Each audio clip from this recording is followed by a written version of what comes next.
大家好，我是超子。秋天是收获的季节，也是各种瓜果成熟的季节。其中哈密瓜是很多人的最爱，因为它的口感清脆，香甜多汁。它不仅好吃，还含有丰富的糖素以及膳食纤维和各种营养物质，深受我们的喜欢。那么您购买的哈密瓜保甜保熟吗？相信很多朋友都不知道该如何挑选哈密瓜。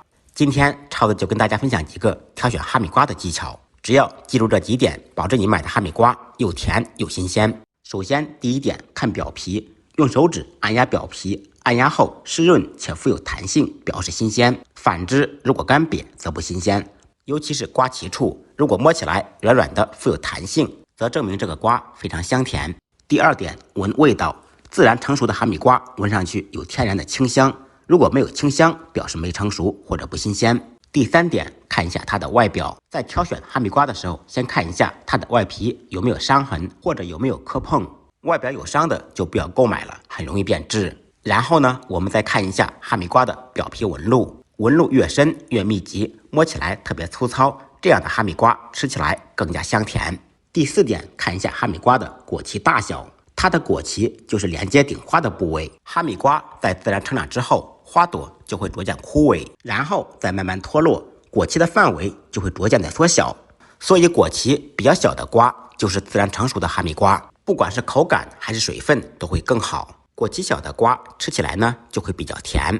第五点就是看它的瓜藤，瓜藤也是辨别哈密瓜新鲜不新鲜的直观方法。因为优质的哈密瓜大多数产于新疆，在运输的路上就需要几天时间，再到我们手上时，瓜蒂都会比较干。我们在购买时首选那些哈密瓜瓜藤还带有一些绿色的，尤其是瓜藤上还带有一些水分的会更好。这样的哈密瓜水分会更足，脱水程度没那么高，摘下来的时间没有太久，更加新鲜。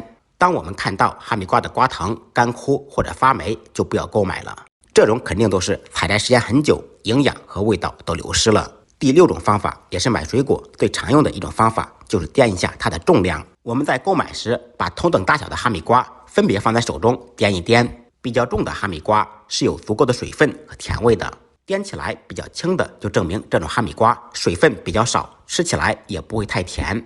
最后我们总结一下，第一点，按一按，新鲜的哈密瓜湿润富有弹性，瓜脐处越软越甜。第二点，闻一闻，香味越浓则证明这瓜保熟保甜。第三点，摸一摸，纹路越深越密集越粗糙，证明这瓜越好。第四点，看一看，对比一下瓜脐，瓜脐越小瓜越成熟越好吃，瓜藤越新鲜水分越足。第五点，掂一掂，对比一下它们的重量，重的比轻的更好。关于如何挑选哈密瓜，您学会了没有？如果感觉我的视频对您有所帮助，麻烦动动您发财的小手，点个关注，点个赞，收藏，转发给更多的朋友看到。再忙再累，记得按时吃饭。下期视频见，拜拜。